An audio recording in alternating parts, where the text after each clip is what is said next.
time. It's our time, my friends.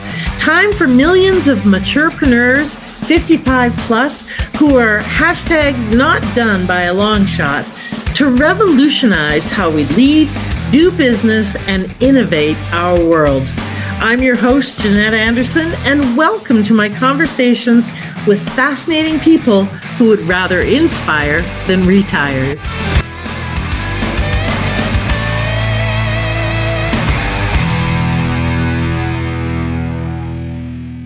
Hello, all, and welcome to this episode of the Maturepreneur podcast. I am your hostess, Jeanette Anderson, and today with me is Lori Osborne, the Authority Amplifier. Lori, where are you physically located in the world today? I am in Yulee, Florida, which is northeast of Jacksonville, last exit before Georgia, and over the bridge from Amelia Island. So if you know any of those, you can find me. Okay, awesome. All right. Last exit before Georgia. I like that. Okay, and where did we meet originally? I forget where we met. Did you hear about the podcast? Did we meet on the Marketers Cruise? I know we met on the Marketers Cruise. I feel like we met before that at some point, and then we've seen each other through Potapalooza. Right. But I know I physically met you on the marketing cruise for sure, because we had the glasses discussion then. Exactly. It's a small, incestuous little industry, this is. So, we get around. Yes, and we have had the glasses discussion because I ordered the same glasses that Lori has, but they didn't fit my fat head. They were too narrow. So unfortunately, I don't have them, but she's very, very glad I don't, because she wants to be the only one with them. Greedy little wench. Okay, so welcome to the show. I am going to tell you the official word about Lori. And then, of course, as always, I'm going to ask her to tell us her deep, dark secrets and salacious details about her. We'll see what we get. But, and then we're going to talk about branding. Now, I know we've had a few episodes on branding. Lori's really fun on this topic, but also the reason I bring it to you more and more is as people who are writing our second chapter, we are coming back out. And often, if you have been in the world of employment, or you've not been in the workplace for a while, you might forget that how you present and how you come across in the first few seconds really matters, really makes a difference. And especially as you go online and you create a digital presence, all of that matters. Now, you don't have to get twisty about it, but you do have to pay attention. So that's why we're going to be talking about that today, how to align your messaging and your visuals with your value, and really avoiding those most common mistakes that keep brilliant experts like you invisible online. So I'm glad you're here, Lori. I'm looking forward to that conversation. And of course, we're also going to talk about your journey and wherever else we go with this.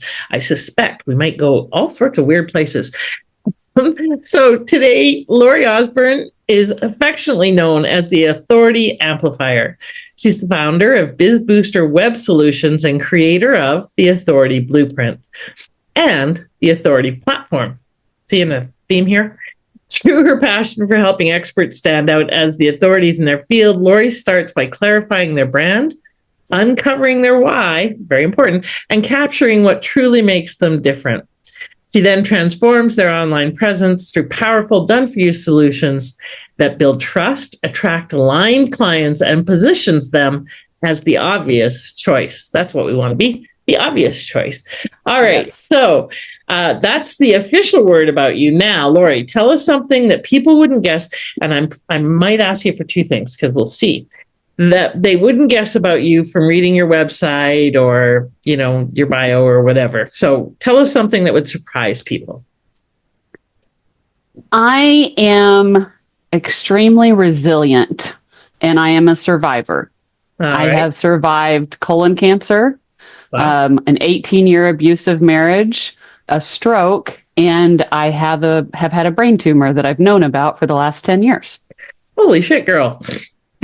I would say you get to claim being extremely resilient in that. You got to stop making life so hard. Okay, so I'm working on it. Congratulations on that. And how are you now with the brain tumor? How is that? I'm assuming the cancer is gone? It's benign. It's a meningioma, the most common form of brain tumor. The problem with it is has become part of my carotid artery. So it sits on my pituitary. It was pressing on the optical nerve, causing my eye to droop, and that's how I was diagnosed. And unfortunately, when they went in to get it off the optical nerve, they nicked the carotid, caused a brain bleed. So something else you won't know about me is I am almost completely blind in my left eye. So it was definitely a very difficult journey for a couple of years. I had double vision and didn't know if I was ever going to work again.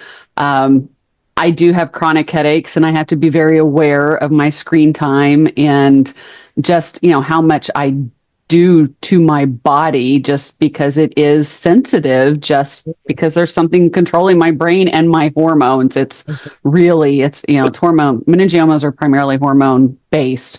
So I'm good. Fortunately, when I'm building websites, I feel no pain, no matter what.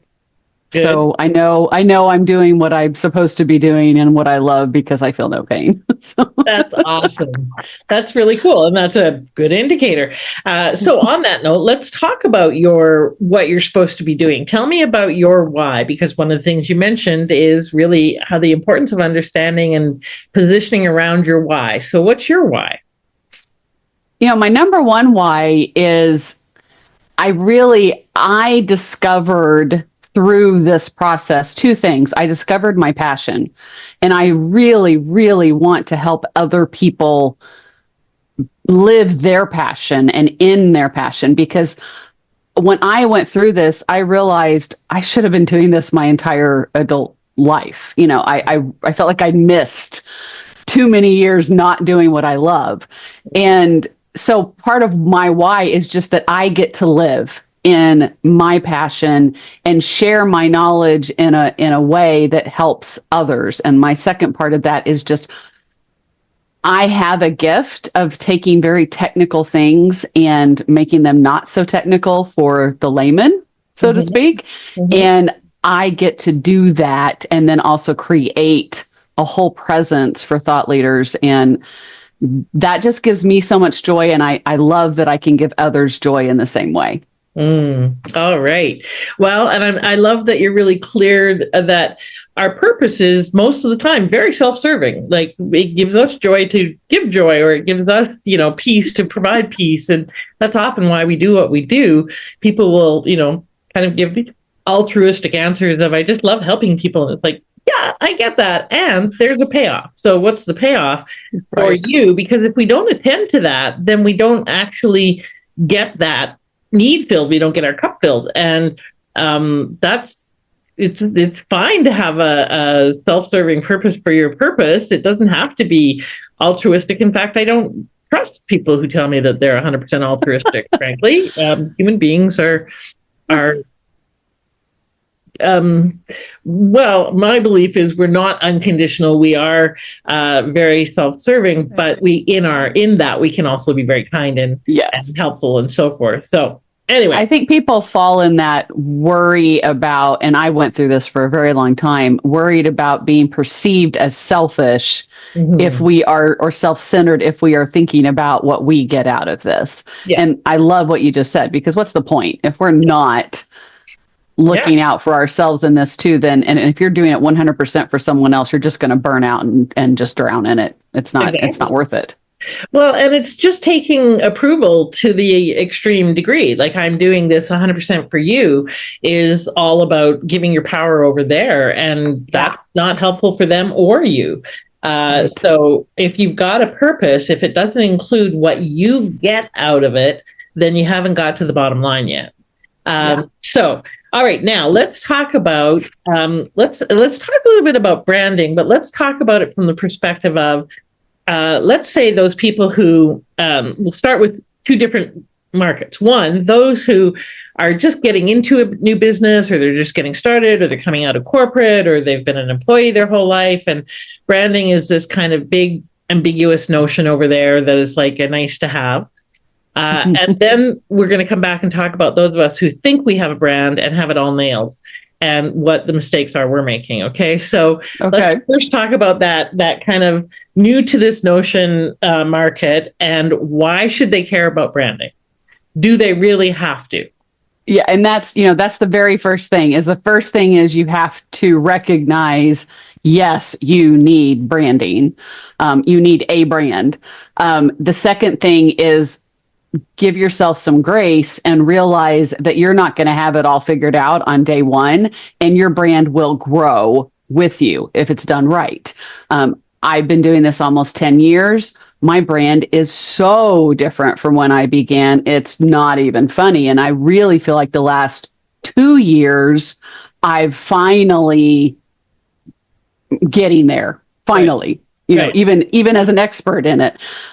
So the first thing to know is branding is not just colors and fonts and the visual. That is a piece of the branding, and a very important piece. We joked about the glasses. My glasses are part of my brand, which is why I gave Jeanette a hard time about it, because I don't want anyone else in the world to have these glasses because they're my brand. Yeah, exactly. But I wear them because they're memorable. People know me, like they recognize me from them. I always wear hot pink or turquoise as part of that, so that people go, oh yeah, I remember her. Branding is kind of the base of it, is making yourself memorable, recognizable, and being consistent about it. So that I like to say it's what people say about you when you're not in the room. It's how you would be described. So to start with that, first you have to ask, what do I want to represent? So you really have to ask, what are my values? What is my mission?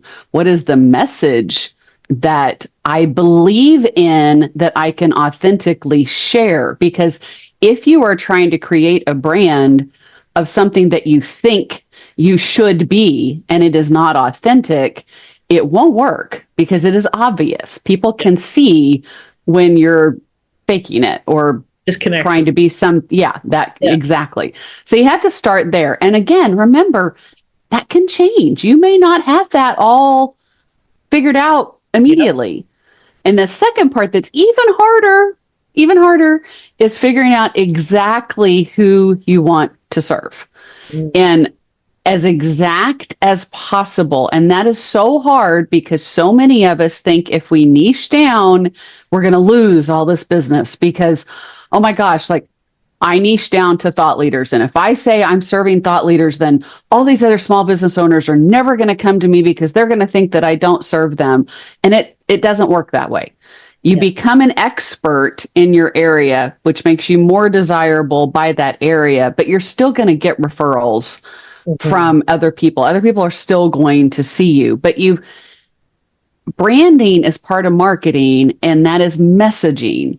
And if you try to speak to everyone, you speak to no one. If you try to sell to everyone, you sell to no one. So the more clear you have that, the more clear your messaging can be. So those are really the top most important things that I feel like you have to start with in branding. Okay. Now, a lot of people will think of brands as things like Coke has a strong brand, Nike, et cetera, et cetera. And so it's a big thing and a lot of money, and you have to invest a whole bunch into it and so on. Tell us a little bit more about how brand is everything that we, do and say, and how we're perceived, because a lot of that has nothing to do with having a budget. Oh, yeah. Everything I just said is absolutely, it's using your brain and sitting down with yourself and taking time to figure it out. No cost. And the visual piece, there should be some expense involved in really clarifying the look and feel. So you want to start with a strong logo. And you could create it in Canva, especially temporarily. You don't really have to worry about it being in Canva or being like Adobe built until you want to put it like on a billboard or a huge poster. Like it doesn't work out of Canva that way. But when you're starting out, you can totally do that. Or you can pay someone. My first 5 years, I had a logo I created that wasn't very good. And then I paid someone once I figured out what I wanted. and what I wanted to do. Like, I didn't want to invest in it before I knew that. Yeah. And then I recommend building the visual from that brand. So make sure it's got Google fonts in the brand. Yeah. And I say that because you never have to pay for a Google font. And a lot of people don't realize that free fonts do not apply to commercial use. And some of them want to charge you annually. So if you make sure your logo is in Google Fonts and then you use those fonts in everything you create, you never have to worry about copyright on those fonts. And then the color's the same way. Just find something that works, that you can consistently carry through and that's the most important piece. It's got to be consistent and used everywhere. Yeah, absolutely. Sorry, I'm having an allergy, so I might sneeze through this episode. But so for me, for example, my brand was all about bodacity. My brand was bodacity. .ca and being bodacious, which means bold and audacious. And so my brand was all about being big and bold and brave and out there kind of thing. Love that. And as I transferred from bodacity and supporting women only to Maturepreneur, I did shift my colors. My market is an older, slightly more conservative, many of them, market, but I still am big and bold and out there and bodacious. That's still my personal brand. The brand of the company is a bit more polished, professional, and warm, which I am those things as well, but I still maintain my blue hair and typically Wilder glasses. These are the tamest ones I have that are blue and green, but they're usually polka dot or whatever, and colorful and bling, lots of bling. I love my bling. That's all part of the look and feel and how I express myself. So, you know, I swear, I'm bold, I say controversial things, that kind of thing. That's part of my brand because I'm committed to ending ageism through entrepreneurship. I can't be milk toasty. I can't be, some nice polished corporate, speak kind of person if I'm up to busting the status quo. So there has to be alignment between your objectives and what you want to accomplish and who you really authentically are and what you want to be perceived as, but also what is aspirational and relatable for your audience. So the reason that I shifted from red and orange to purple and teal and shifted the look and feel of the brand is because my audience is not as out there with that. Like they find that more confronting than they do comforting. So it's really also about their perception and what they attribute it to. And is it them? Do they raise their hand and go, "Hey, that's me. I like that. I like that. I look like that. I'm that." So I pull it this direction in terms of boldness and so forth. And the brand is a little more moderate to provide some of that space. So these are some of the things that you got to think about in terms of all the components of it, right? Like there's more than just, like you said, the look and feel, but it's also who you're being in the world and the messaging and the copy. So tell us how people can kind of figure out and start getting clear on what is my brand? Who do I want to be in the world? And how do I start to think about what is my brand? You mentioned values. What are some other ways of kind of coming to that?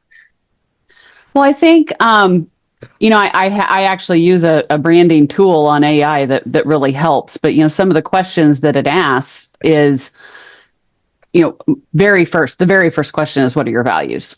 That's the very first thing. The next thing is, how do you want to be perceived in terms of your brand voice? What is your tone? What is your, if you have certain linguistic words that that you use, like authority, obviously, is one of my brand words. Your style, if you're snarky or combative or friendly, I'm kind of girl next door, all of those things, like really nailing down all the different pieces of how you communicate and understanding that, because Now, when I talk about it, I'm constantly thinking in the back of my mind about my custom GPT that's going to come out of this, because that's my goal, is let's end up with a custom GPT that's going to know the brand and really help you, at the end of the day. Yeah. But it's still, nothing you build does any good if you don't have the base. So you have to really just think about, well, how, and sometimes you might have to ask other people. You may not know how you naturally come across. You may have to interview a few people and go, how do you think that, what is my tone of voice, or what is my communication style? So figuring that out, and then your mission and your why. Yeah. I mean, if you, Simon Sinek wrote the book, oh my gosh, thank you. Yeah, totally. Yeah. And he, if people buy your why, not what you offer. So, because we buy at an emotional level, and if people align with your why and understand your why, then you're attracting that type of person that you will work well with.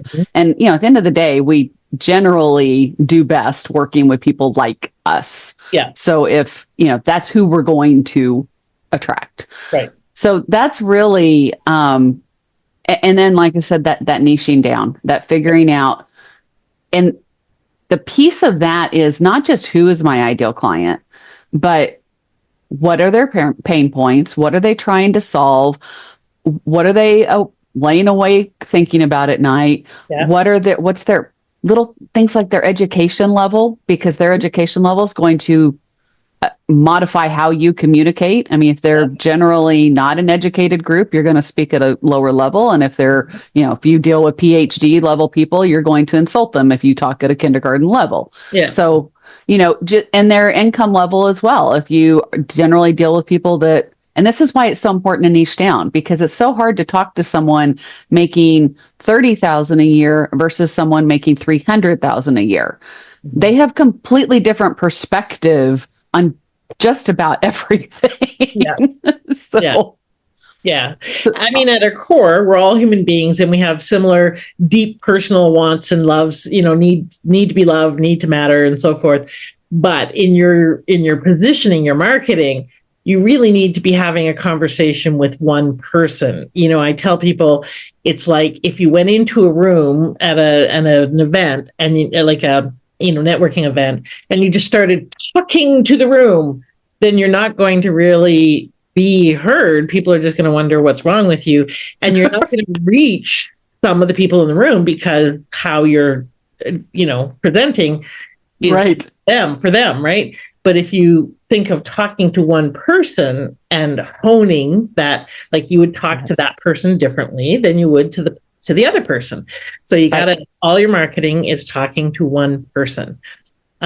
So I just want to, because I happen to have it up, I'm going to show, and this is why you want to go to our YouTube channel, so that you can see the visuals versus just hear this. But what I'm just going to show very briefly is a brand board, which is the visual part of what Lori is talking about.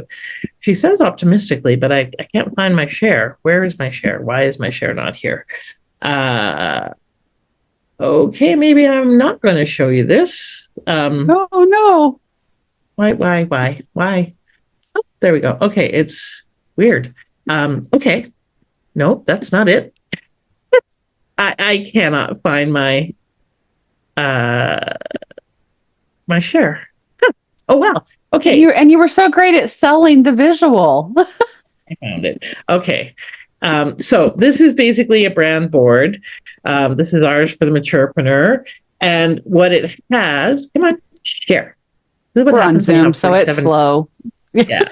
Well, and when you have 47 tabs open, it doesn't work very well. So this is my brand board. It's got your logo. It's got pictures and images of your ideal clients.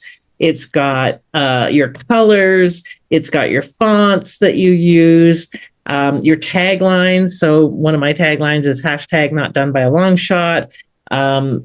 Wisdom, experience, support. That's the tagline for the network. Too inspired to retire is the tagline for the podcast. Refire, don't retire is the tagline for the conference. So it's got those components. When you give that document to a designer, to someone, to ChatGPT, to whatever, then they know how to represent you or how to incorporate that into your website, into your documents, into your, etc. So having that created for you can be very helpful for both you, for people that you're working with as you're creating out your marketing. And you can get that, like Lori said, by going to a professional and having them help you with it. The actual brand board, you can get someone from Fiverr or Upworks to create the actual design element there. But you're going to get what you pay for when you hire someone for $5 an hour to advise you on your brand versus someone who really knows what they're doing and the whole zeitgeist. Right? It's not just pretty colors. When you hire a designer, for them, it's about the font and the colors, not about values, and, mission and why and all of that. So let's talk a bit about those pros and people who have been in business for a while and think they have a brand. How do we know whether or not we do have an effective brand? Well, you really have to look at your own material from a outside of your own mind perspective, a third, party perspective, and look at it and, first ask the questions. Is it clear who I serve? Yeah. Is it clear what their problems are? And is it clear how I solve their problems? Like, those three questions need to be answered in the first 3 to 8 seconds of them seeing anything that you have out there, whether it's your website, your LinkedIn profile, your marketing materials, whatever. So starting there, and then really asking yourself, is it what I find a lot of is their stuff is out of date. It's my brand 5 years ago. It's who I served or how I served 5 years ago. So really asking, is this really truly current to the way I am now? And then I really encourage people, and I actually have a self-assessment on this, but I encourage people to take a look at their own website and go, does it really reflect me, my business, what I do? And would my ideal client, if they come to this website or they see whatever they're looking at, would they raise their hand and go, yes, that's me? Because that's the whole point of this whole thing is, yes, that's me. You want them to raise their hand in whatever way and say, I want to be talking to you. Hello, I am your ideal client. So really, it's that self-evaluation. Exactly. Yes, that's me. And yes, that's the problem I have. Or yes, that's the thing I'm looking for. Yes, that's something I'm aspiring to. Moving away from or the moving towards. What is one of the biggest mistakes people often make when it comes to their brand? They forget almost everything we just said. They forget that it's about your ideal client, not about you. It is so easy for us to fall into, I do this and this is how I do it and you need it. That does not appeal to anyone. The whole "what's in it for me," WIIFM. We forget that, and in that we also neglect I think the most common thing is that neglect to niche down and really identify who you're talking to, and being way too generic. I help women succeed. Yeah. Great. Which women succeed in what? So really, just, I think the number one thing is remembering that it's not about you, it's about them, and then being so specific. I love what you said about speaking to one person. That's it right there. Who is that one person, so that I know I'm speaking to the right people? Because the clearer you can be on that, the clearer the response is going to be, for sure.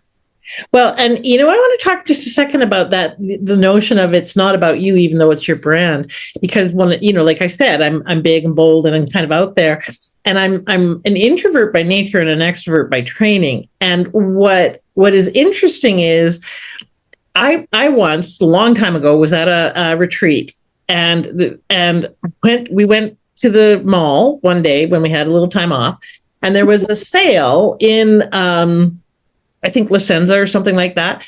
Bra and panty sets, really pretty ones, were $10 for the set, right? Ooh. Which is like, and this was a long time ago, but it was like, still, that's a phenomenal deal. Yeah. That's right, because they were gorgeous and they were awesome, and the exchange rate wasn't as stupid as it is now. But I bought 10 sets thinking, wow, this is a great deal. This will set me up for, next few years. And I was just being me. I had more people come up to me at that workshop and years after telling me either how triggered they were by that or how inspired they were by that, because it gave them permission to indulge themselves, to give themselves what they wanted. They put all sorts of meaning on it. I was just being practical and a little bit greedy because I could, because, and they had all sorts of reactions to it. Now, that's me being me. And what I took away from that was people really want permission to pull the pendulum further over, to be a little bit more extreme, to be more self-indulgent, to be bolder, to be louder. I'm being me and doing me, like my mobile lifestyle. I forget that for many people, this is very, very weird and adventurous and brave and stuff. To me, it's just my life, right? Right. Do things, and when I do things and then I go traveling by myself and all of these things is just normal to me.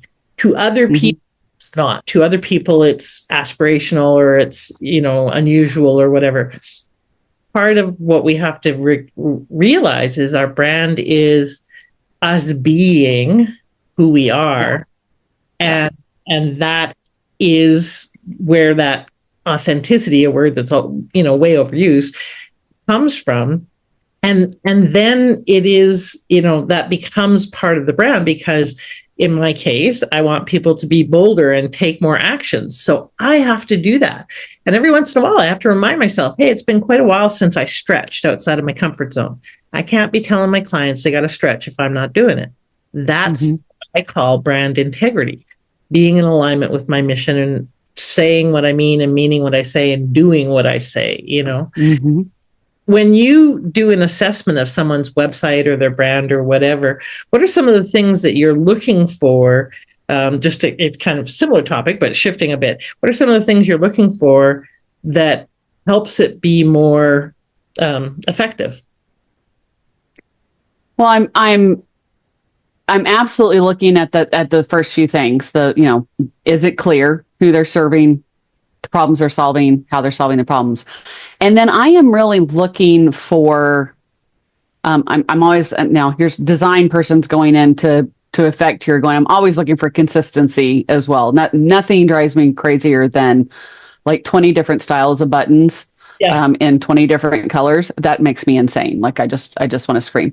Oh. But from a perspective of what you were just talking about, I am looking to see, do I think they're being real? Do I think they're being authentic? Is that coming through, or is it just like on your about page? Because, by the way, your bio does not need to be on the homepage. So on your about page, where your bio should be, and I'm going there, is it stuffy and overly polished and corporate, or is it really reaching out to who I believe that they want to reach out to? Now, maybe they are reaching out to corporate and stuffy, and I'm going to consider that when I'm reading it. But for most of us entrepreneurs, that's not how we want to come across. So I'm looking for those kinds of things. And the other thing I'm looking for on the about page is real life.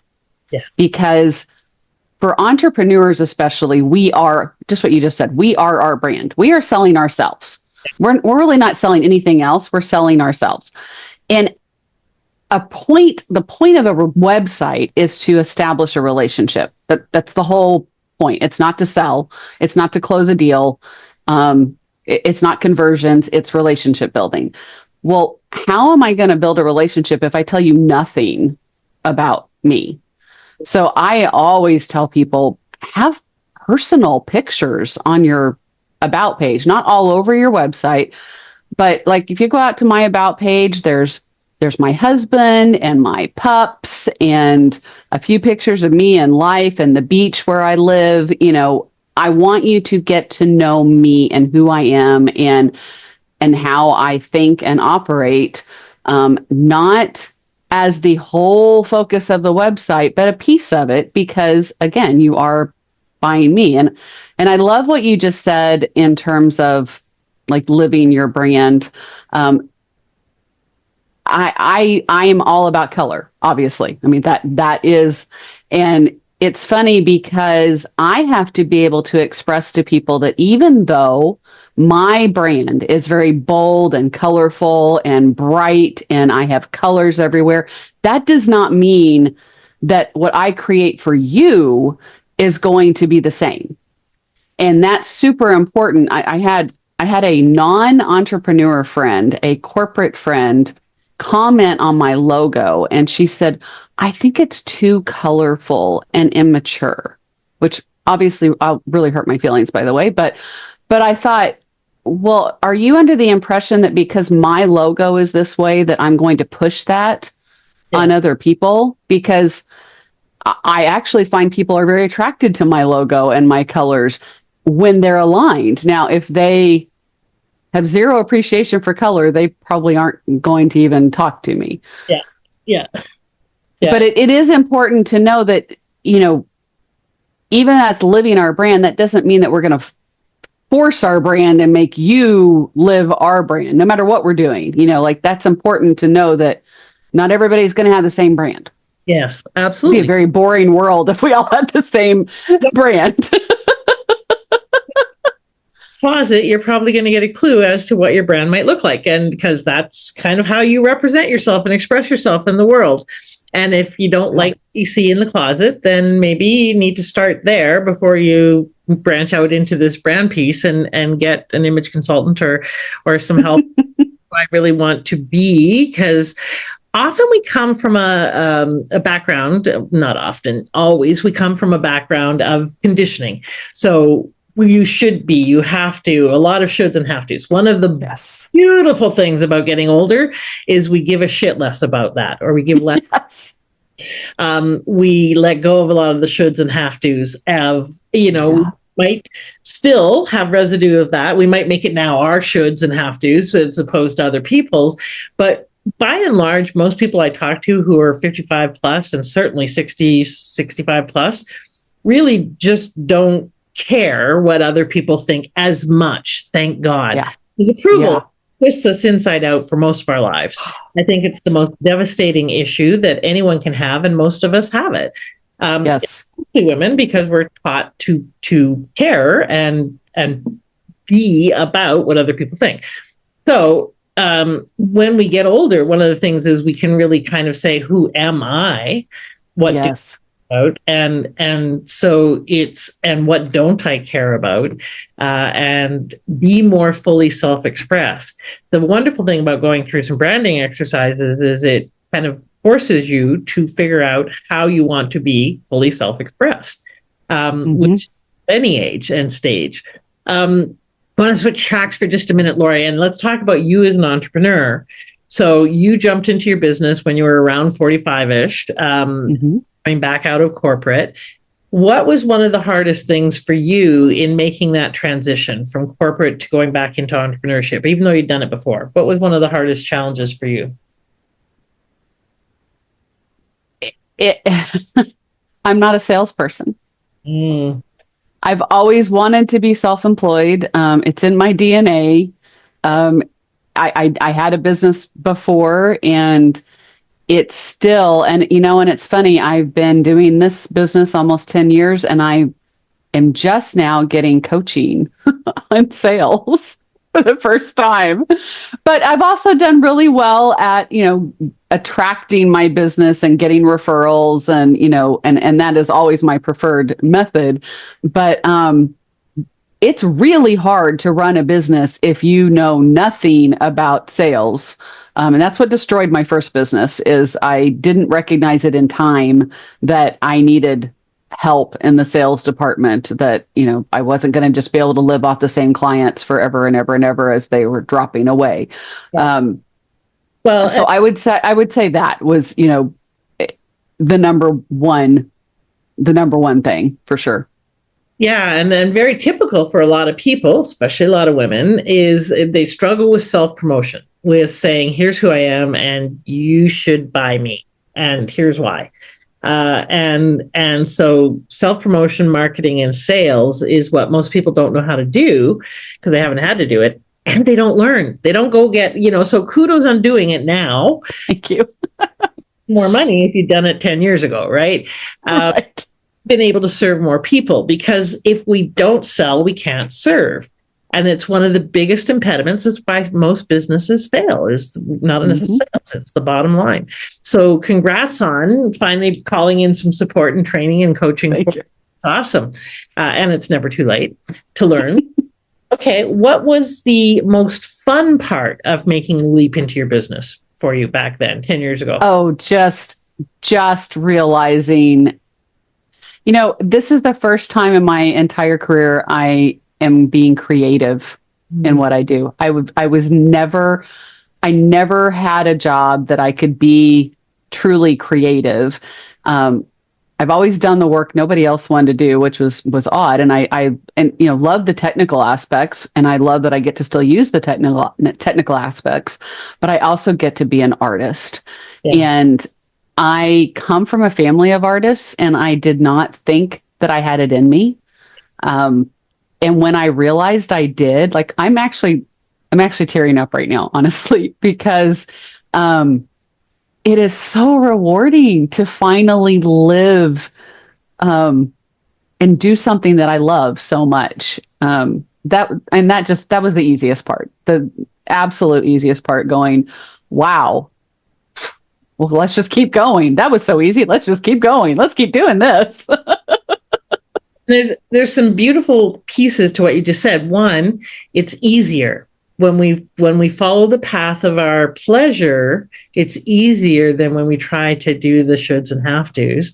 And also it touches our heart. It matters because we get that we get to be that thing and give ourselves permission to be that thing that maybe we denied or put on the shelf or, thought we couldn't bring forward. So congrats on owning and claiming that and using it to be a gift in the world.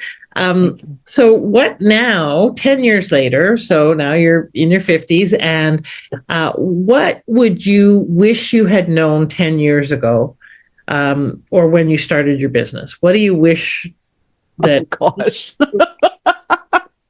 New? Well, the first thing is the importance of niching down. I spent a lot of years, not serving to the best of my ability. The second would be, the first year I was in business, I didn't think that I needed to know anything about marketing, which is now what I preach against constantly. A website is a marketing tool. It's not just there to look pretty. I wish I'd learned that earlier. And I wish I'd learned about SEO earlier on. It took a few years of people going, wow, I've got this great website, but nobody's finding it. What's the point? And it took a few years to figure that out. And then it's taken even until recent years to find the right partners in that area, and realizing that I cannot do it all. And that's probably the other biggest lesson is I cannot do it all. None of us can do it all. We need partners in this, because it's very draining if we try to do every single job in the business. Absolutely. And we're not good at all of them, right? So you need people that are good at it, that's their zone of genius and not ours, right? And the other thing is we'll typically avoid the shit we're not good at. Like I avoid bookkeeping like the plague because I'm not good at it. And that bites me in the butt all the time. I try and get it done, and I have all sorts of issues because I don't delegate it properly and follow up on it, and don't do that. That's one of those don't do what I do what I say things. So I'm trying to find a book really quickly that was written, I think, I'm pretty sure, by Seth Godin, I believe. But anyways, I'll find it and I'll mention it, because it's about micro markets. And one of the things that this book was kind of interesting for me for was that when they talk about micro markets and niches, we're still talking about millions of people. Like he was talking about left-handed, left-handed people, or soccer dads, or bi-coastal couples, or things like that. And many of those are millions and millions of people. I have a sub niche of 55 plus and not done by a long shot, and that's just under 1 billion people globally. It's still niche down quite a bit, but it's it's people who are not ready to retire. So it's a fairly big market. People don't realize how big it is, but it's a very specific conversation. Now, within that 4 submarkets, there's the getting clear, the getting going, the keeping going, and the mobile maturepreneur. And those are different conversations within that. Anyway, so coming back to your lessons, one last thing. So the advice you would say is learn those things faster. If there's someone who's out there who's, like kind of sitting on the fence, and maybe I should become an entrepreneur, maybe I shouldn't, I don't know anything about this, it's going to be so hard, yada, yada, yada, all of those things.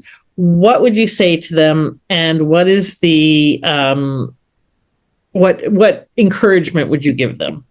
Or what advice? Well, the very, very first piece of advice that I would give is make sure to figure out your own passion. Figure out your passion and purpose, and ask yourself, if I do this business, am I going to love doing it? Because if you just do it to make money, it is hard. It is work to be self-employed and to have your own business. It is not easy. What do they say? We work 100 hours a week to avoid working 40 or something. I'm probably totally botching it, but it's a lot of work, and we usually don't see the return in near the amount you would in a corporate job. But it's so rewarding when you love what you do, you're in your purpose, you're living the way you have the freedom. I mean, the freedom alone. I did this as business because I cannot do a corporate job. I cannot physically handle being told when to be at my desk and meet these demands and all of those things. But you've got to love it. You've got to love what you do.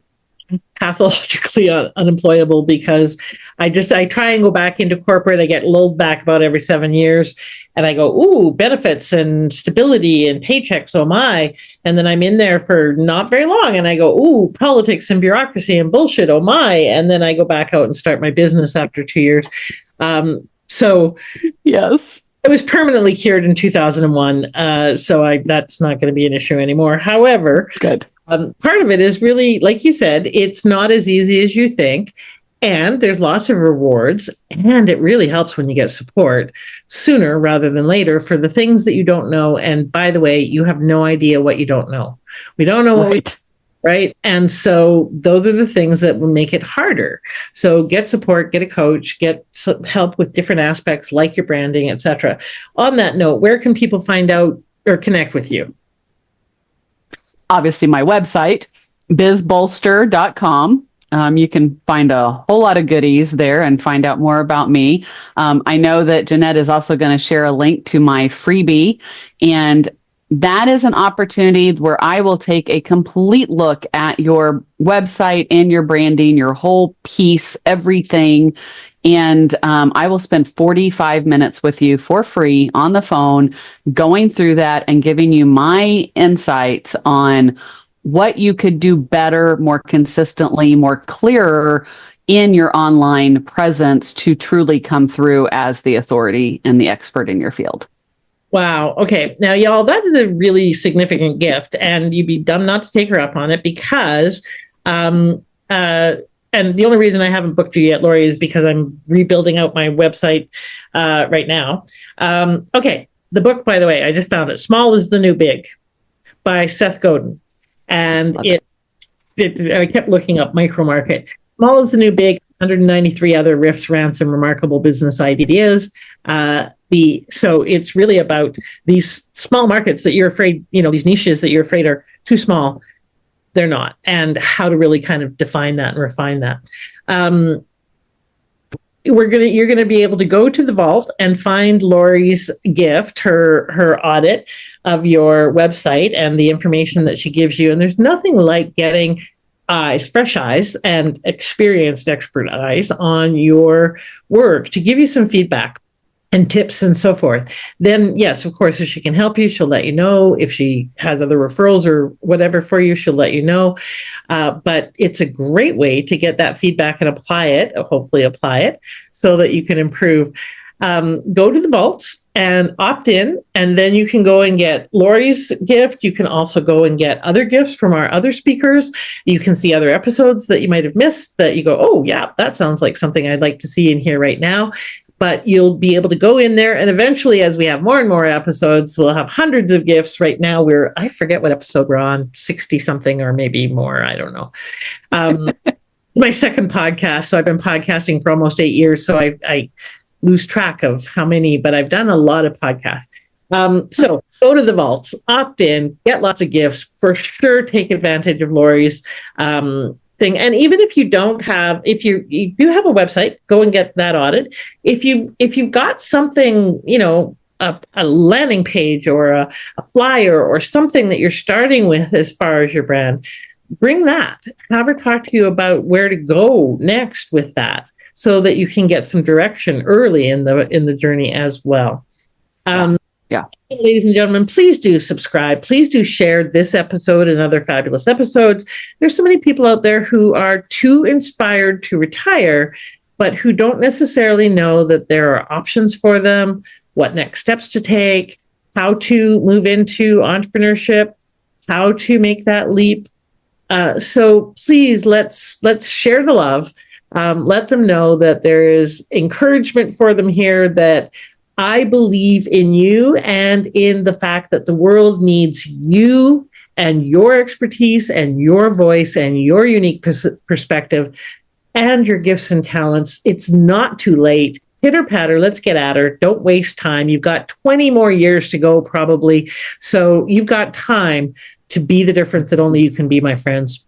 So Lori, on that note, I'm going to throw it back to you for one last piece of advice. What would you like to leave our listeners with? Just follow the dream. Follow your dream and know you can do this. Anything you choose to do, you can do it. Beautiful. All right. On that note, folks, pitter patter, let's get at her. Book a call, put something in your calendar to take action right now on something you heard today and get moving. I'm here for you. I am the Maturepreneur, and I look forward to connecting with you soon so that you do what Lori said. Take that dream off the shelf and start putting it into action. Bye for now.